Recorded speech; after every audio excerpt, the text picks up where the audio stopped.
Голготын толгод. Тэд гавал хэмэх газар хурч ирээд түүнийг цовдлоо.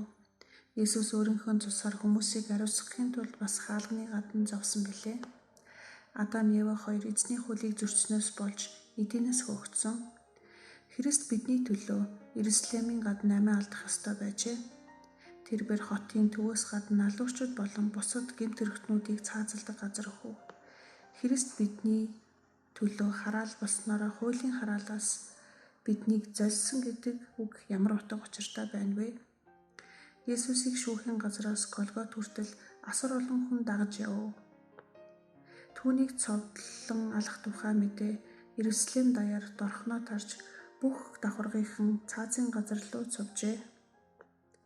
Тахилчид болон захирагчид Христийн шавнарт муу юм хийхгүй гэсэн болохоор шавнар нь болон Иерусалим түүний ойролцоох газрын сүсэгтнүүд аврагчийн араас дагсан хүмүүстэй нийлв. Есүсийг Пилатын ордны хаалгаар гармагц түүний цус болсон шархтай мөрөн дээр Барабад зэхэж бэлтгэсэн загалмайг тавив. Барабын хоёр хамсаатныг Есүстэй хамт цаазлах ёстой байсан учраас тэр хоёрын нуруунд дээр мөн загалмай тавив. Урд өмнө их тарчил зовж ядарсан түүний хувьд загалмай тунч хүнд байлаа. Шавнартайгаа өнгөрүүлсэн дээгүүрх өнгөрөх баярын зоогоос хойш тэрбээр юу ч идэж уугаагүй. Сатаны хүчнүүдтэй тэмцэж Гетсеманы цэцэрлэгт их зовжээ. Дайсныхаа гарт хүргэхдгийн сацуу шавнартай хаягдаад сэтгэлээр туйлын өх гутарсан. Түүнийг эхлээд Аннаст, дараа нь Каифт, тэгээд Пилатад даваачид тушаасан. Энэ шөнө хүний сэтгэлийн тэнхийг шалгах дэндүү хүнд сорилт түүнд тулгарчээ. Дарлал доромжлол, доог тохуу, хатуу ширүүн зэмлэл шүүмжлэлийг тэрбээр давж чадав. Тэрбээр гомдлсон үг ганцыг ч хэлсэнгүй. Харин ч Бурхныг алдаршуулж байлаа. Шүүхийн ой гутам хуурмаг үйл ажиллагааг тэрбээр сэтгэлийн хат, зан чанарын төгс төгөлдрийн хүчээр давсан юм. Харин 2 дахь удаагийн шүүлтийн дараа загалмайг үрүүлэхэд тэрбээр өдгөө хүмүүний язгуур чанартай учир түүнийг даасангүй. Тэрбээр туйлдаж шургачин унжээ. Хүчтийнхээ нь яаж барагдсан хийгээд говьж дайван явааг нь түүний араас дагсан үе олон хүн харж мэдэрч байсан боловч нэг ч хүн түүнийг өргөцсөнгүй. Харин ч түүнийг загалмай даасангүй гэж элдвээр даапаалж доог тохуу хийж яв. Загалмайг дахиад үрүүлэхэд тэнхээ барсан тэрбээр ахаад газарт шургачиж очив. Түүнийг загалмайгаа авч явж чадахгүй гэдгийг тамлан зоогчид мэдэв. Тэгээд энэ жигшүүрт ачааг өөрч хүргэх өөр хүн хайх боллоо. Үүнийг үрүүл тэрэнд доромжлол болж тэр хүн дээгүүр өнгөрөх баярт оролцох эрхгүй болох учраас Юудэ нараас хэн яалаа гэж түүний үүрх билээ. Үүрх нь байтугай үүрхийг бодох нэг ч хүн байсангүй. Тэгтэл Иерусалим орохоор явж байсан Күрэний Симон гэгч хүн тэдэнтэй таарлав. Доромжлон гутааж доог тохуу хийж Юудэн хаанд зам тавиараа та минь гэж ёжтой хоржоонтой хашгиралдах улсыг хараад тэрбээр тэдний авч яваа хүнийг өрөвдөв.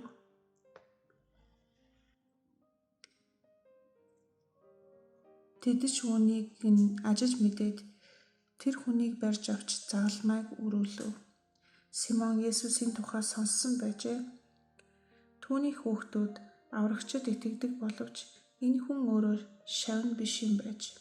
Симон загалмайг үрж Голготод хүргэсэн нь түүний хувьд буян үлдсэн хэрэг байсан бөгөөд сүүлд нь тэрбээр зүн бэлэгтэй баярлсан аж. Энэ нь түүнд Христийн загалмайг сайн дураараа сонгож энэ ачаа дарамтыг хизээд баяр баясгалантайгаар үрэх боломжийг олгожээ. Аврагчийг даган цаазын газар руу явагчдын дунд эмэгтэйчүүд олон байв. Тэдний анхаарал Есүс дээр төвлөрчээ. Зарим нь түүнийг урд өмнө үзсэн байв. Зарим нь өвчин зовлонтой хүнээ түүн дээр авчирч үзүүлж, зарим нь өөртөө үзүүлж эрүүл сарвал болсон аж. Юу болсныг хүмүүсийн ярианаас сонсоод түүнийг үзэн ядагчдыг гайхав. Тэд түүнийг бүхий л бие сэтгэлээрээ өрөвдөж зүрхэн шимширч байлаа. Бүсгүйчид ухаан балартлаа хөөрцгөлсөн боловч олон хүнээс үл имэн тахилч нар болон захирагчдын хорсолтой орилон хашхрааныг үл сонсон. Түүнийг өрөвдөн хайрлаж буйгаа ил тод илэрхийлжээ. Есүсийг хүнд загалмаагаа даахгүй унахад тэд ордуу тавин бархиралдаж түүний хойноос харамсан гашууджээ.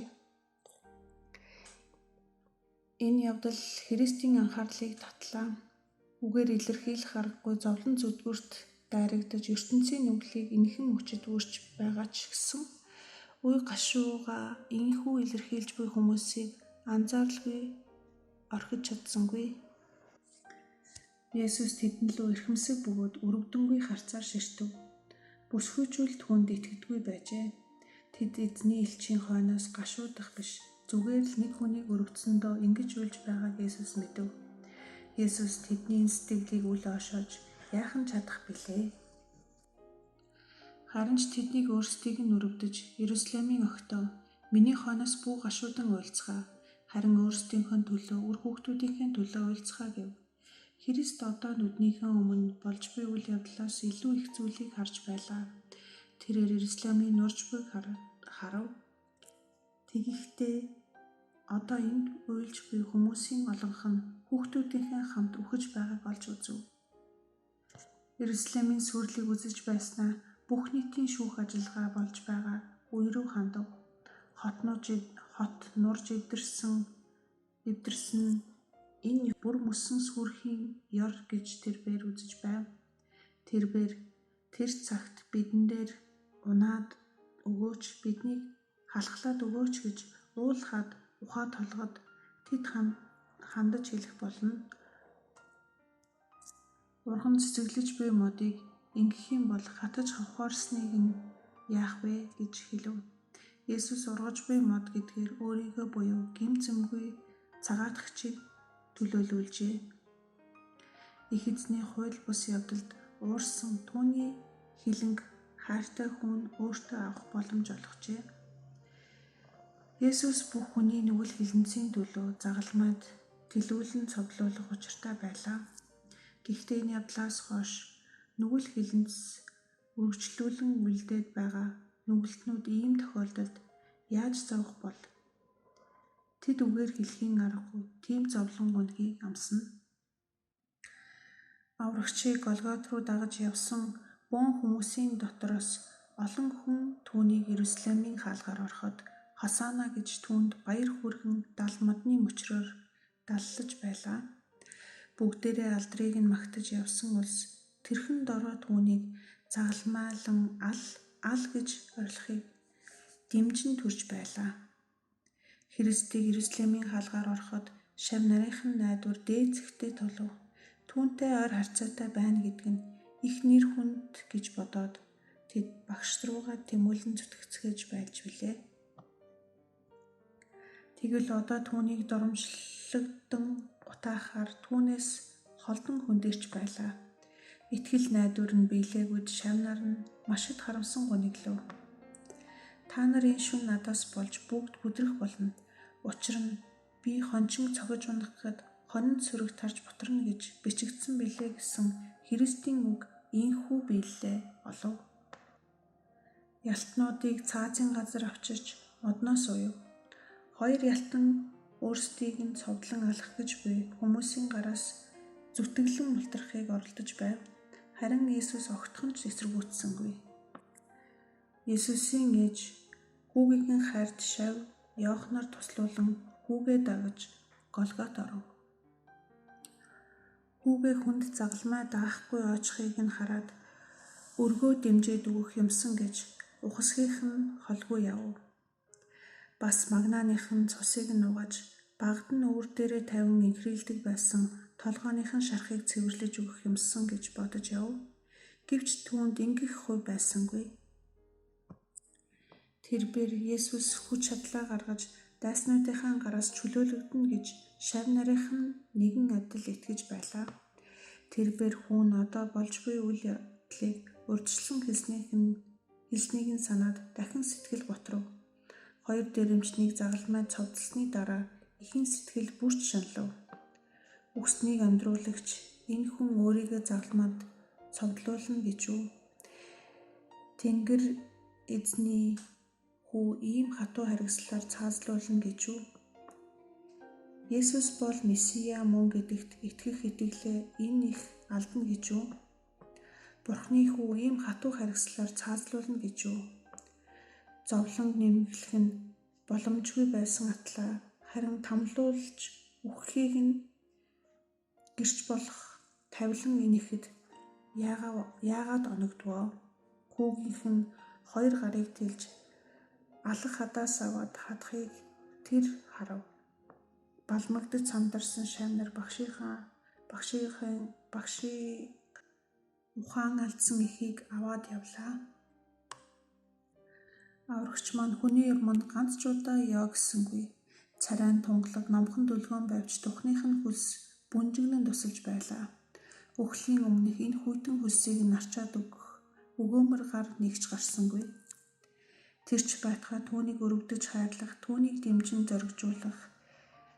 зоригжуулж хэлсэн ганц ч үг дуулдсангүй.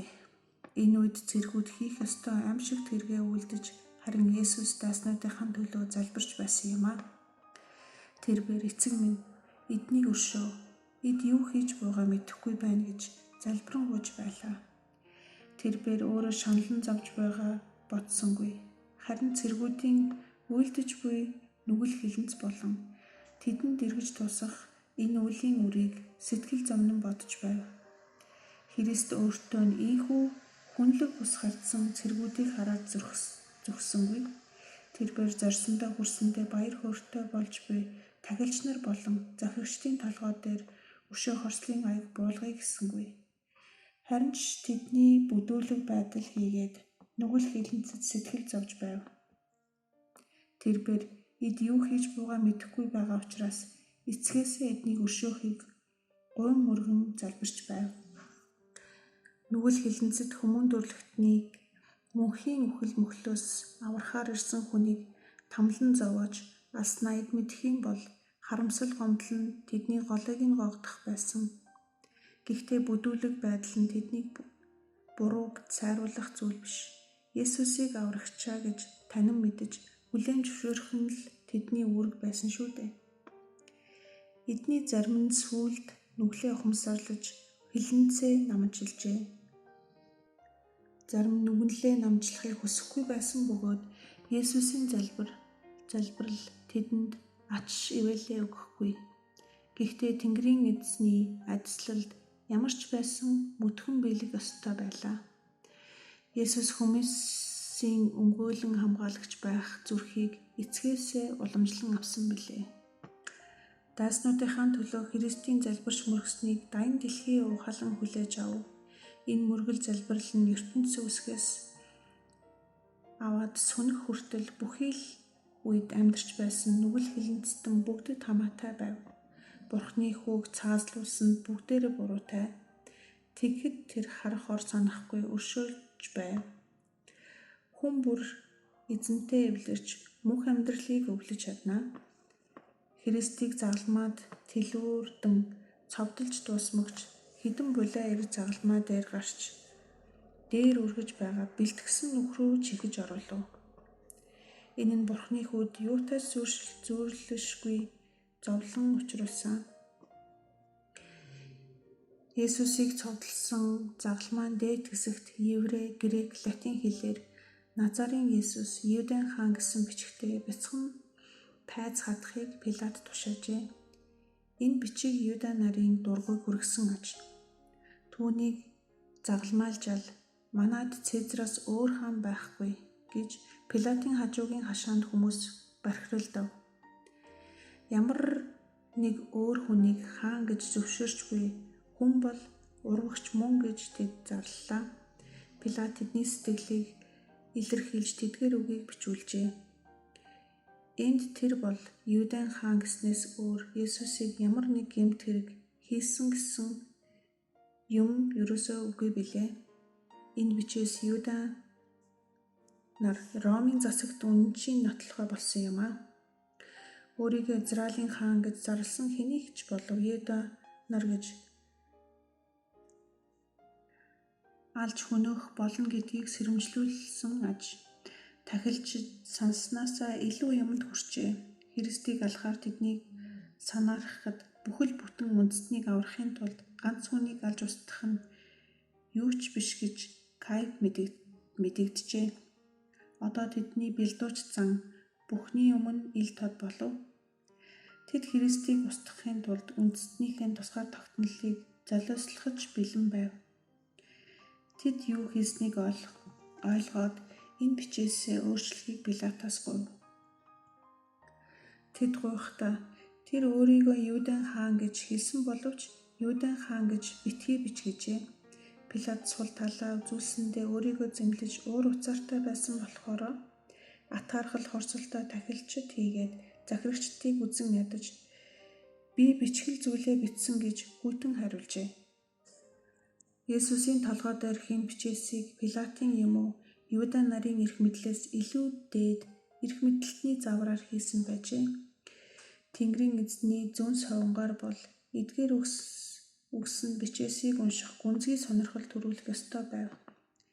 Христ хотоос холгүйхэн цааслуулсан.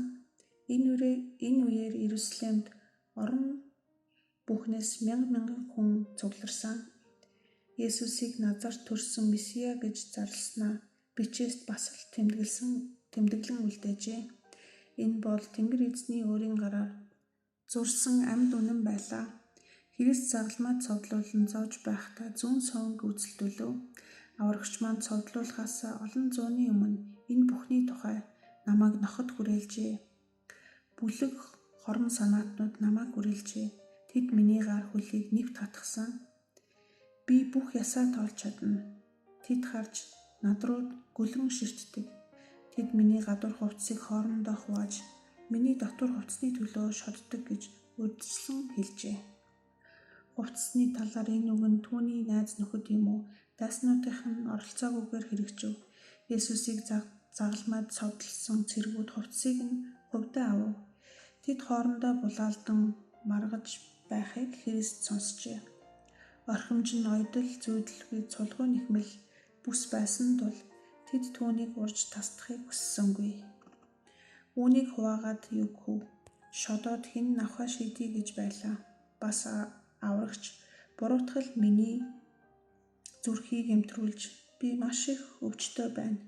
Би хэн нэгний өрөвдөхийг найдан харсан боловч хинч байгаагүй.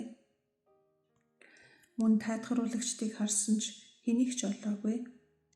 Тэд бас надад миний хүнсэнд цөсийг намайг цангахад уулгахаар цууг өгсөн гэж өгүүлсэн буй. Загалмайд цовдлуулан үхэж буй хүнд өвдөх шаналхыг намдах гэж уух юм өгөхийг зөвшөөрдөг аж. Христэд ийхүү уух юм өгөхийг зөвшөөрсөн байв. Гэтэл амсаж үзээд дургуун хүрчээ. Тэрээр ухаан санаа бүүдийл гэх юм уу юу ч амсахыг хүсэхгүй байлаа.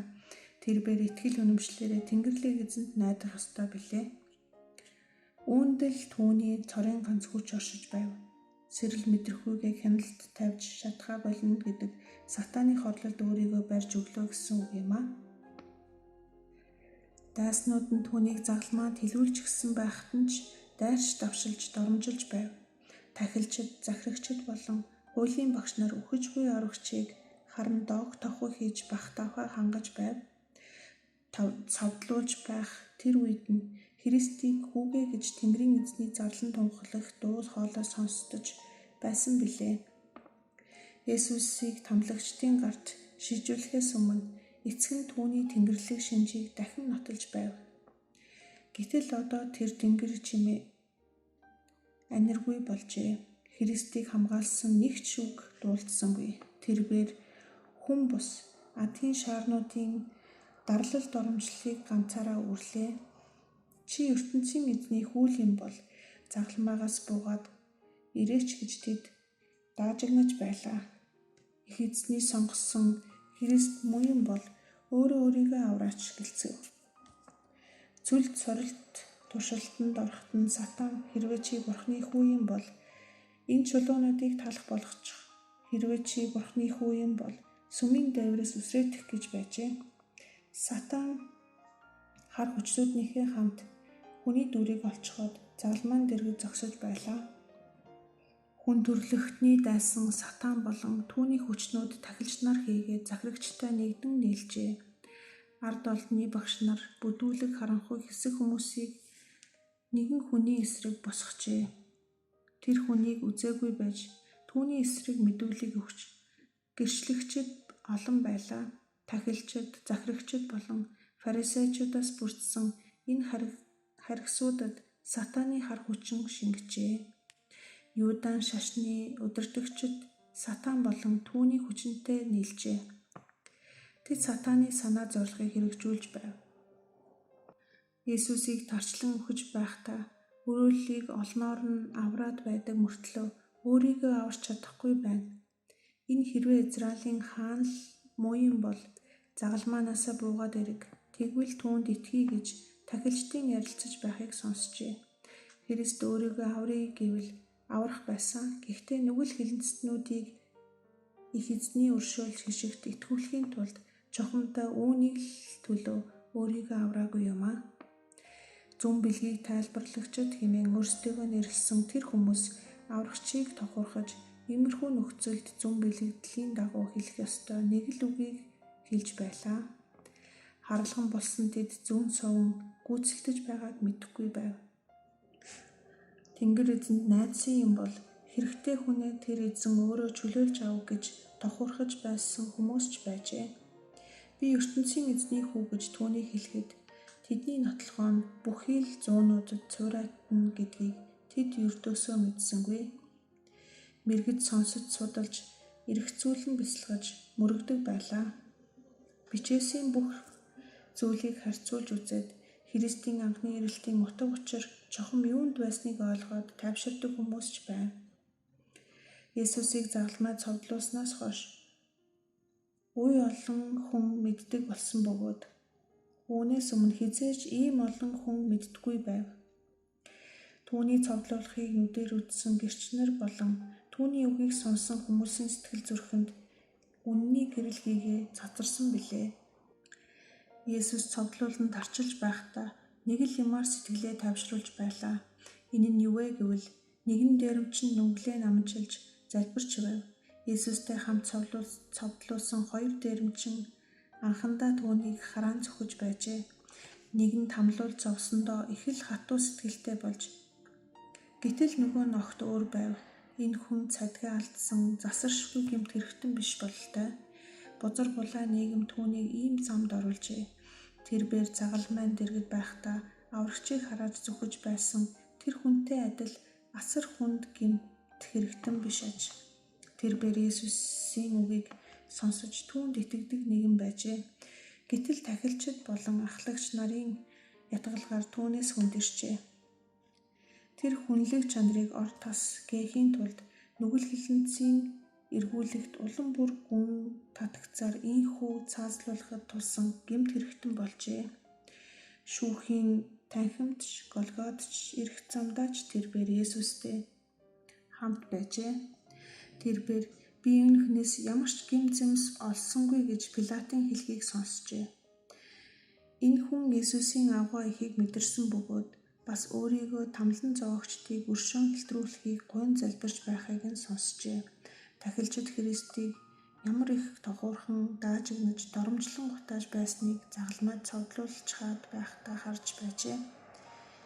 Чи Бурхны хүү юм бол өөрийгөө болон биднийг авар гэж түүнд нөгөө хэрэгтнийхэн хэлхийг сонссон бас Есүсийг хамгаалж буй олон хүнийг ч харав. Тэд Есүсийн үгийг давтаж үйлс явдлыг нь ярьж байхыг сонсчээ. Энэ гэмт хэрэгтний сэтгэлд эн чинь Христ мөн байна гэсэн бодол үнэмшил дахин төржээ. Тэрбээр нөхөртөө хандаж чи гэмт хэрэг үлдэж цаазлагдаж байхдаа эзнээс айхгүй байна уу гэжээ. Үхэж буй дээрэмчид хүмүүсээс айгаагүй боловч нэг нь эзнээс айх хэрэгтэй гэж итгэжээ. Тэр бас нүгэл хилэнцэд бузарлагдсан гутамшигт амьдрал нь дуусах тийшээ хандаж байгаад сэтгэлэн зовж байв. Нэг үгээр хэлбэл ирээдүйн түүний сэтгэлийг ийхүү зовоожээ. Бид үйлдсэн хэргийнхээ төлөө зохих хариуг авсан. Харин энэ хүн ямар ч буруу юм үйлдээгүй шүү гэж тэр гэмтэн харуулсан өгүүлжээ. Түүнд өөр асуулт, эргэлзээ, зэмлэж өөлөх юм юу ч байсангүй. Энэ дээрэмчин гэмт хэргийн учир яллагдахдаа итгэлээ алдаж аргаа баран зөхөрчээ. Гэхдээ түүнд хачин бүлээн дулаан сэтгэгдэл мэдрэмж төржээ. Тэрбээр Есүсийн тухай дуулж сонсон бүхнээ нэхэн санав. Христ өвчтөе хүмүүсийг хэрхэн итгэж, нүгэл хэлцнийг нь яаж өршөөн нэгүүлсэж байсныг ч бас нэхэн дурсжээ. Есүс шиг шүтэн биширдэг хүмүүс Голгот руу түүний араас уйлан хайлан явж байхдаа ярьж байсан зүйлүүдийг нь нэхэн санджээ. Тэрбээр Есүсийн толгой дээр бичсэн бичээсийг уншжээ. Хажуугаар явсан хүмүүсийн зарим нь энэ үгийг уруул амаа өмөлзүүлэн гунигтаяа уншиж байхад нөгөө хэсэг нь доог давхуутай уншин давтаж байхыг тэр харжээ. Тэр дээрэмчний ухаан санааг ариун сүнс гүйвэлжээ. Түүний ухаан санаанд аажмаар өдий төдий нотлохоо цувран орж ирэв.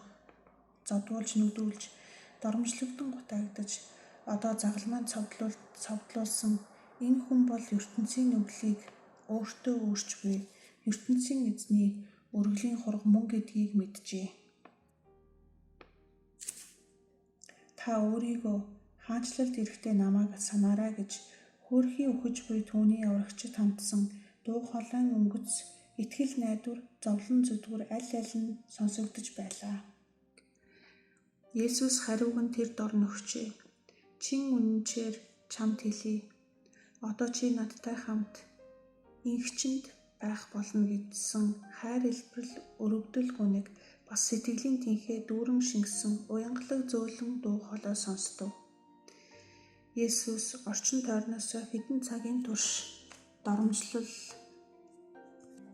дамшиглал, доог тохиуг сонслоо. Загалмаа цовдлуулчихсан байхад нь ч түүнийг мөн хараад зүгсээр байв. Тэрбээр шав нараасаа өчүүхэнж болохноо итгэл биширлийн үг дуулахыг тэсэн ядан хүлээж байлаа. Харин тэгтэл бид үүнийг Израилийн зовлонгоос гэгэлгэж өгөх хүн мөн гэж итгэж байсан гэсэн гунигтай үг сонслоо. Тэгэхэд үхэж буй дээрэмчний хэлсэн итгэл хайрын үгийг аврагч маань ямар их баяртай хүлээж авлаа да. Тэр үед Юудын ард түмний удирдагчид түүний үл тоомсорлож тэрч бүхэл шав нар нь түүний тэнгэрлэг язгуурт эргэлзэж байлаа. Ийм л үед хөөрхийн муу азгүй дээрэмчин мөнхөрлийн босгон дээрээс Есүсийг эзэн минь гэж дуудаж байна. Түүнийг гайхамшигт үйлс бүтээхэд юм уу үхснийг амьдруулахад олон хүн түүнийг эзэн гэж хүлээн зөвшөөрчөд бэлэн байв. Тэгэхэд түүнийг загалмай цовдлуулан үхэж байхад нүглээ наманчилсан дээрэмчнээс өөр хэн ч түүнийг хүлээн зөвшөөрсөнгүй. Тэр дээрэмчин Есүсийг эзнээ гэж хүлээн зөвшөөрсөн үгийг тэнд цугларсаг бүгд сонсов. Тэр дээрэмчний нүглээ хүлээн зөвшөөрсөн сэтгэлийн тэнхээ загалмайн дор Есүсийн хувцсыг хувааж авч байсан хүмүүсийг цочирдуулан гайхлыг нь төрүүлсэн билээ. Тэд мэл гайхаж түүний үгийг дуустал нь сонссон гэж боддоо. Тэдний хэрүүл маргаанч намжив. Тэд үхэж буй Христ юу гэж хариулахыг нь хүлээж өөдөөс нь харан амьсгаад гаран зогсож байлаа. Түүний ам тангаргийн үгээ хэлэхэд загалмайг бүрхсэн бараан үл замхарч хурц тод гэрэл татаад ирлээ. Дөнгөж сая нүглээ наманчилж Тэнгэрийн эзнийг хүлээн зөвшөөрсөн дээрэмчний сэтгэл зүрхэнд төгс төгөлдөр ертөнд зайгаа эзэлж ноёрхов. Христ доромжлуулан гутагдж байхдаа ч алдаршиж байв. Цуглагсдын нүдэнд ялагдж байгаа мэт харагдаж байсан тэр хүн чухамдаа ялагч боллоо. ертөнцийн нүглийг өөртөө үүрэгч гэж түүнийг хүлээн зөвшөөрлөө. Хүмүүс түүний бие цогцыг эзэрхэн дүрмгийлж, толгойд нь шүлжмэл үүргэн нуглаж, хувцсыг нь хуу татаж хувааж авч чадхаас биш нүгэл хилэнцгийг өршөөн хэлтрүүлэх эрх дарахыг нь булан авч үлж чадах билээ. Тэрбээр үхэж байхдаа ч өөрийнхөө тэнгэрлэг шинжийг нотолж эцэгтэй алдаршуулж байв. Түүний чихт үлэрсэнгүй. Тэрбээр тусламж ирсэн дуудлагыг сонсож байв. Түүний мотор хизээж цуцахгүй. Үхэж буй хүмүүст мотраа сунгасаар байв. Энэ бол түүнийг түүгээр дамжиж тэнгэр дээрх бүх хүнийг эцсийн мөчөө хүртэл аврах түүний хаан ирэх байлаа. Би одоо хэлье. Чи Диваажинд надтай хамт байх болно.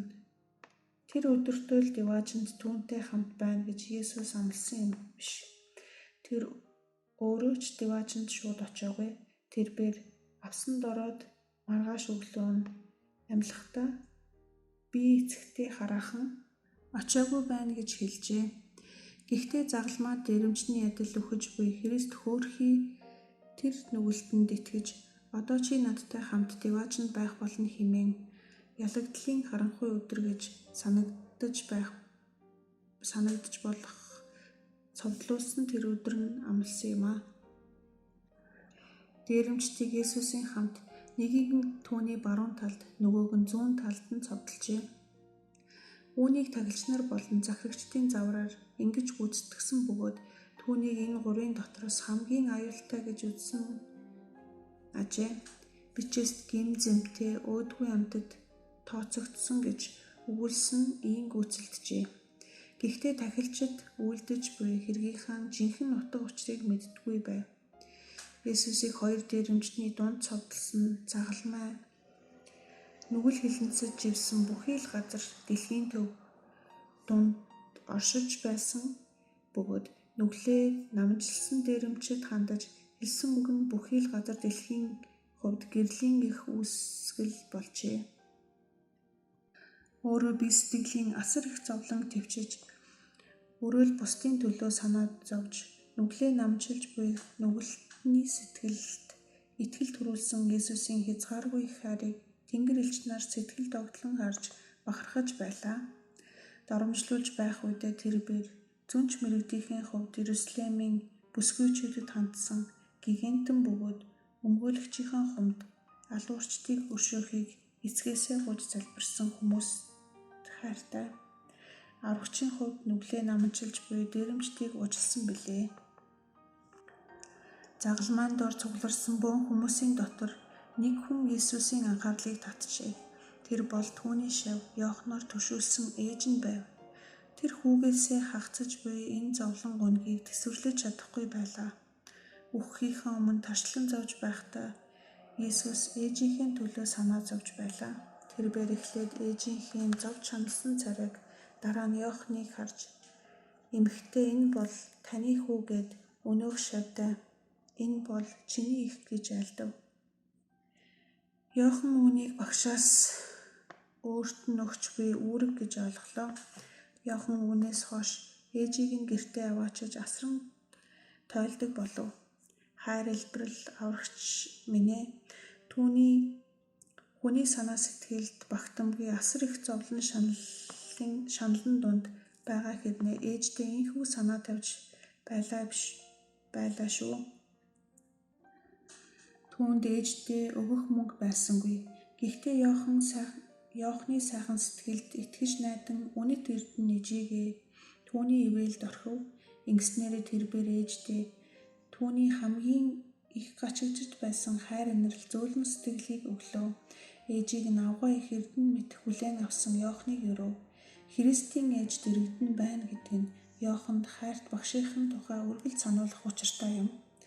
Христийн ээжигээ хайрлах хайрын төгс төгөлдөр үлгэж жишээ нь олон зууны түнэр харанх үед үл бүхэх гэрэл болон мандна. Есүс бараг 30 жилийн турш өдөр бүрийнхээ хөлмөр ар гэрийнхэн амьдрал авахд тусдим болж байлаа. Одоо үххийнхээ өмнө зовлонд мөчөд өнчирч хоцорсон хөөрхий ээжигээ дурслаа. Манай эзний шавнар бүгдээрээ ийм байдаг. Эцэг ихээ хүндэтгэх, тэдний төлөө санаа тавьж халамжлах нь үр хүүхдийн хувьд тухайлбал эзний шав нарын хувьд шашных нь үйл ажиллагааны цаашгүй хэсэг гэдгийг Христийн залгамжлагчид санах ёстой. Христийн хайр зүрх сэтгэлд нь оршиж байгаа хүн эцэг эхийнхээ төлөө санаа тавьж халамжлахад хизээд бэлэн байдаг. Алдар хүндийн эзэн урууданд оройтож буй хүн төрлөختнийг аврахын төлөө тэдний нүгэл хилэнцгийг цагаатгахын төлөө үхлээ. Христ ийхүү өөрийгөө золиослсон нь баярлаж хөөрөх зүйл биш. Газар сайгүй түнэр харанхуй байлаа. Загалмай өхөл аль нь Есүсийг айлгсангүй. Гутамшигт цааз түүний сэтгэлийг шамшигдуулсангүй. Гэхдээ Христийн зовлон асар их байлаа. Тэдгээрийн шалтгаан нь дүгэл хилэнцгийн уршигт үр дагавар муу мухай үеийн үзэсгүй бузар булайг хүмүүс үл тоомсорлох явдал байв. Хүмүүсийн сэтгэл санаанд энэ нүгэл хилэнц ямар их гүн гүнзгий шингэсэн хийгээд түүнийг бэрхшээлээс гаргахыг хүсэж зориглон тэмцэж буй хүн цөөхөн байгааг Христ мэдэж байлаа. Тэнгэрлэг эзний ач ивэл тус дэмжлэггүй бол хүн төрлөختөн сүрнэ гэдгийг тэр мэдэж байв. Тэгээд Тэнгэрийн тус дэмжлэгийг авч ашиглалаагүй үе олон хүн үхэж үргэлтгийг үзжээ. Бидний өмгөөлөгч, бидний нүгэл хилэнцгийг цагаатгагч Христэд бид бүхний нүгэл хилэнц тохигджээ. Тэрээр биднийг аврахын тулд гэмт хэрэгтэнд тооцогджээ. Адамын бүхий л удам ухсааны гим зэм түүний сэтгэлийг шаналгаж байв. ертөнцийн эзэн нүгэл хилэнцгийг үзэн яддаг альва шудраг бус явдлыг таалдаггүй тул хүүгийнхэн сэтгэл санаа бас үүний адил байв. Христийн ертөнцид эцгийнхэн өгөөмөр сэтгэл бүхнийг өршөөн нэгүүлсэгч хайр элбэрлийн тухай сайн сайхан мэдээг амьдралынхаа турш төвхөнхлөн зарлаж ирсэн билээ. Аврагч болно, тэрч байтугай нүглийн дээд нүгэлтнийг ч аварч болно гэж тэрбээр үргэлж ярьдаг байсан. Гэхдээ одоо тэрбээр нийт хүн төрлөختний гимнүглийн аимшигт дарамтыг үүрчээ. Тэрбээр Тэнгэр эцгийнхээ өргөдөж хайрлсан царайг харах учиргүй байжээ. Зовлонгийн дээдээр зовж тарчилж байхад нь их эзэн түүний дээрээс тонгоож Тэнгэрлэг царайгаа харуулсангүй. Энэ нь түүний зүрхийг зүсч шимшрүүлсэнийг хүмүүс хизээж ойлгохгүй. Ингэж их шаналхдаа биеийн өвчин зоврыгч бараг мэдрэхээ болж байлаа. Есүсийн сэтгэлийг сатан аимшигтайгаар турсан сорж тамлан зовоож байв. Үхлийн босгоны цаана юу хүлээж буйг аврагч олж харж чадахгүй байлаа. Булшнаас ялагч болж хэрхэн гарч ирэхээ ч нүдэндээ үзсэнгүй. Эцэг нь түүний өргөлийг хүлээн авсан тухай юу ч ярьсангүй. Эцэг нь нүгэл хилэнцгийг үзэж чаддаггүйг мэдэх болохоор тэрбээр эцгээсээ үүр тасран хөндөрөхөөс болгоомжилж байлаа. Эзэн нүгэлтэн олныг өмгөөлөн хамгааллахаа болиход нүгэлтэн бүр доногдох тэдний эдлэх ёстой тэрэл зовлон зүтгүүрийг Есүс амсав. Эцгийнхэн уурлаж үүрүүлсэн нүгэл хилэнцгийг ухамсарлан чухамхүү тэр мэдрэмж нь түүний сэтгэлийг дарчлаад зовлон улам бүр өндрүүлжээ. Аврагчийн бахардан давчдаж байгааг Тэнгэр элч нар харж байлаа. Тэнгэрийн бүх хүчнүүд энэ аимшигт үйл явдлыг хараад бас шаналж байв. Амьгүй байгаль ч гэсэн бүтээгчээ өхөж буйд харамсан гашуудав. Нар хүртэл энэ аимшигт үзэгдлийг гэрэлтүүлэхээсээ татгалзаж гэрэл гийхэн гинэт бүүдийжээ. 9-р цаг хүртэл бүргэлжилсэн түнэр харанхуй загалмайг бүрхөв. Орчлон ертөнцийг нөмөрсөн гүн харанхуйд бурхан хүмүүст харагдсангүй. Тэрбээр харанхуйн дунд өөрийн алдар сууг хүмүүнээс далдалжээ. Дараагийн үеийнхний итгэлийг батгахын тулд бурхан ийхүү гайхалтай нотлохоог үзүүлжээ. Эзэн ариун тэнгэр элч нарынхаа хамт загалмай руу очлоо. Эцэг нь хүүгээ орхиогүй байжээ. Гэхдээ эзний ирэх нь хүмүүст харагдсангүй. Хэрвээ түүний сүр сүлд үүлэн цаанаас гэрэлтсэн бол энэ гэрлийг харсан хүмүүс үгэх байжээ. Энэ аимшигт үед Христ эцгээ үзэж тайвшрах учиргүй байлаа. Тэрээр ганцаараа зовлонгоо эдэлж байв. Хүмүүсээс хэн ч түүнтэй хамт байсангүй. ертөнцийн эзэн хүүгийнхээ сүүлчийн зовлонг гүн харанхуугаар халахалжээ. Христийн зовлонг үдсэн хүн бүр түүний тэнгэрлэг язгуурт итгэжээ.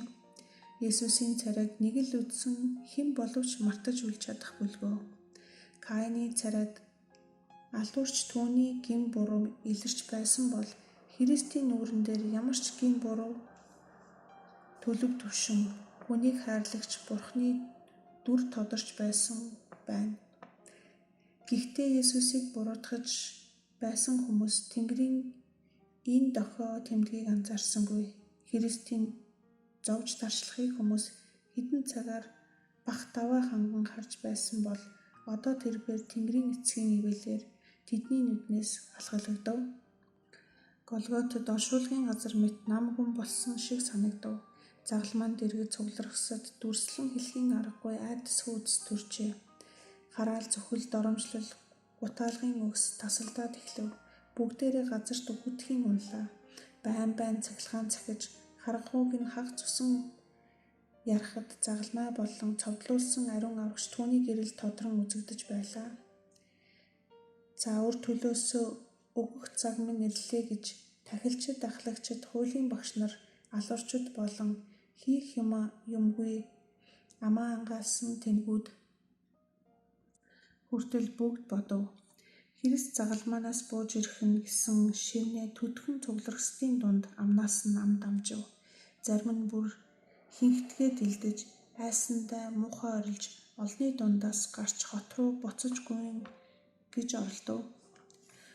Хүмүүсийг бүрхсэн түнэр харанхуй 9-р цаг гэхэд хаяарсан боловч аврагч харагдахгүй хэвээрээ байлаа. Энэ бол Есүсийн амсаж идэлсэн зовлон зүдгүүрийн бэлэг тэмдэг байжээ. Загалмаар бүрхсэн харанхуй манан дундаас хэн ч юу ч олж харсангүй. Шаналн зовж буй Христийн сэтгэлийг бараалгаж буй тэр гүн гүнзгий удгар гунгийг хэн ч ойлгосонгүй. Загалмайд хэлүүлсэн түүн рүү хэн нэгэн уур хилэнгийнхээ гал цахилгааныг шидэж байх шиг санагдав. Тэгж байтал Есүс их дуугаар Или лама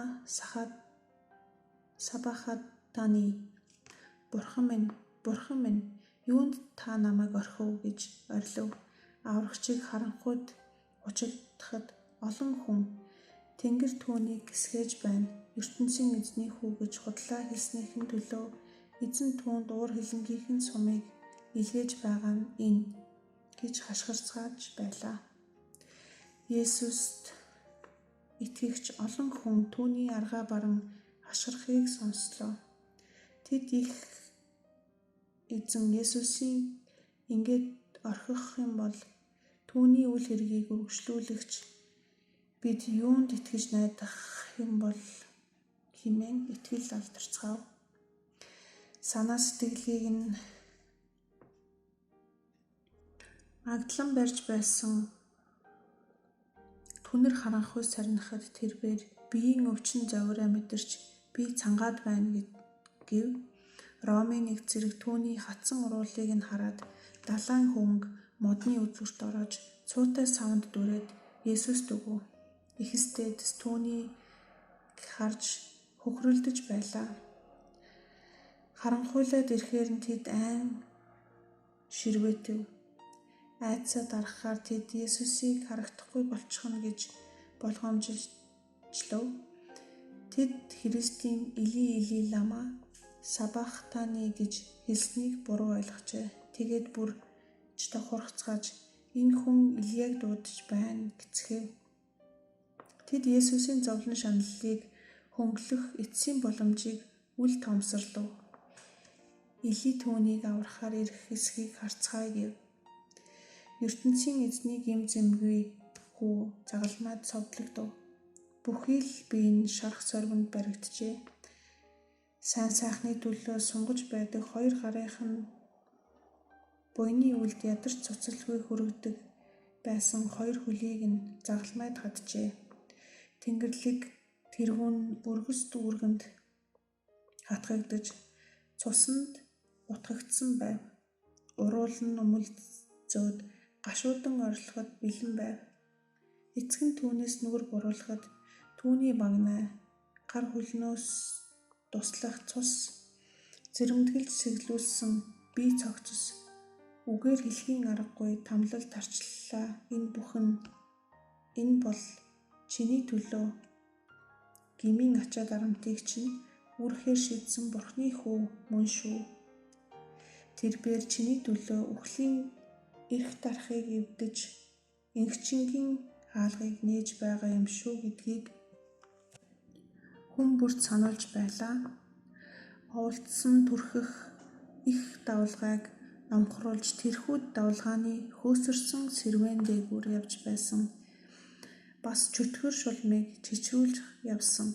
Өвчтнийг ангааж сохрыг хараа оруулж үхснийг амьдруулж явсан энэ хүн чамд хайртайгаасаа болж цовдлуулав.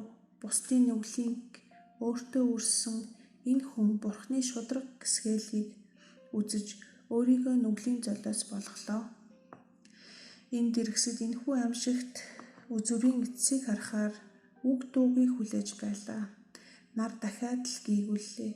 Гэвч өнөөх загалмайн орчин бах байдаг харанхуйлсан хэвээрээ байв. Тахилчид болон захирагчид Иерусалимын зүг харцгааж байлаа. Тэгтэл түнэр харанхуй хот хийгээд Юудан тал хөндийг бүрхжээ. Үнний нар ертөнцийн гэрэлгээгээ урд авгаа их үлзий буянтай байсан Иерусалимыг гүйгүүлэхээ боллоо. Бурхны уур хилэнгийн галт цахилгаан үйлийн үртэй энэ хот руу ханджээ. Тэгж байтал загалмайг тойрсон харанхуй сарниж биеллээ.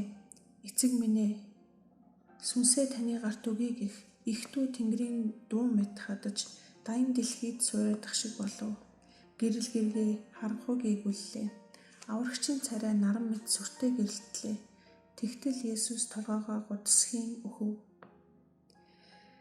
Тэнгэр эцгийнхээ дэмжлэгээс хагацж түнэр харанхуйн дунд байхдаа Христ хүмүүний зовлонгийн аягнаас сүүлчийн туслуудыг нь гүйцээж уужээ. Энэ л амьшигт үед тэрбээр эцэг минь түүнийг хүлээн авна гэсэн урдийн натлгоонд найдав. Тэрбээр эцгээ мэднэ түүний шударга зан, түүний өгөөмөр сэтгэл, түүний авгай хайранд итгэжээ. Тэрбээр баяртайя дагаж захирагдаж явсан тэр хүндээ итгэжээ. Итгэж биширч явсаар Христ ялагч болов. Энэ газар дээр хизээч ийм явдал болж байсангүй. Цугларсан бөөн хүмүүс мэл гайхаж цэл хөхрөн аврагч руу харав. Газрыг нилэнхүйд нь түнэр харанхуй бүрхэж тэнгэрийн дуу гэлтээ сүр чимээ нүргэлв. Газар хүчтэй хөдөлсөн байлаа. Хүмүүс ухаан зулггүй сандарч аимшигт үүмэн дэгдэв. Хад чулуу хаг усарч замдаа таарлцсан болгоныг хаман хөндий рүү авч оджээ. Булш нээгдэж нойрсон олон ариун хүмүүсийн бие самлуулагджээ. ертөнцийн бүхий л юмс үнсэн товрог болж байгаа мэт санагдав. Үгэлцгээ хагартал айн цочирдсан хүмүүс газарт хөсөр унцгаав. Биеллээ гэж Христийг хэлж дуусмагчд тахилчид сүмд залбирал мөргөл үлдэв. Энэ нь оройн өргөлийн үе байлаа. Христийг дүрслэх учиртай өргөлийн хургийг авчрав. Гайхалтай бэлгэдлийн хувцс өмссөн нэг тахилч Авраам хүүгээ өргөл болгон золиослохоор утга барихад байж байсан шиг утга барин зогсож байлаа. Хүмүүс түүнийг их л хичээнгүй харцгаав. Гэтэл их эзэн ойртон ирж яваа учраас газар чичрэн тайвалзна. Үл үзэгдэх гар сүмийн хөшгийг дээрээс доош нь цуу татан буулгахад урд нь Тэнгэрлэг эзний сууж байсан суудал цугларсдын нүдэнд үзэгдэв. Энд өргөлийн ширээнд эзэн сүр сүлдтэйгээ гарч ирлээ. Энэ өрөөг бусдаас нь тусгаарласан ил хөшгийг тэрүүн тахилчаас өөр хинч хизээж нээж байгаагүй гэлээ. Тэрбээр тийшээ ард түмнийхээ нүгэл хилэнцгийг нэмэглэх зан үйлдэхээр жилд нэг удаа ордог байв. Гэтэл энэ хөшиг голоороо цуурчээ. Орчлон ертөнцийн ариуны дээд ариун дагшин байхаа болжээ. Хүн бүр айн ширвэтэж сүнсэн зайлах шахжээ. Тахилч өргөлийн хургийг төхөөрөх гэтэл гар нь хутаг атгах тэнхэлгүй болж өргөлийн хураг нь зүхтав. ертөнцийн эзний хүү гүхэх яг тэр үед бодит байдал их дүртэйгээ тохиожээ. Авгаа их өргөлийг өргөлөө. Ариун дээд ариун дагшинд хүрэх зам нээгдлээ. Эзэнд шууд хүрэх шин зам хүн бүхний хувьд бэлтгэгджээ. Нүгэл хилэнцэд бузардсан уй гашууд хүн төрлөختөн тэрүүн тахилчийн үлдэх зан үйлээр гачигдаж дутагдсангүй. Аврагч маань энэ үеэс эхлэн тэнгэр дэх гигантэн өмгөөлөгч болно. Бурхан минь, таны хүслийг үйлдэхээр би ирлээ. Миний тухай хуйлмал номд бичигдсэн ч гэсэн амьд дуу хоолой мөргөн залбирч буй хүмүүс сонсдов. Тэрбээр өөрийнхөө цусаар ариун газарт нэг удаа бүгдийн төлөө орсон.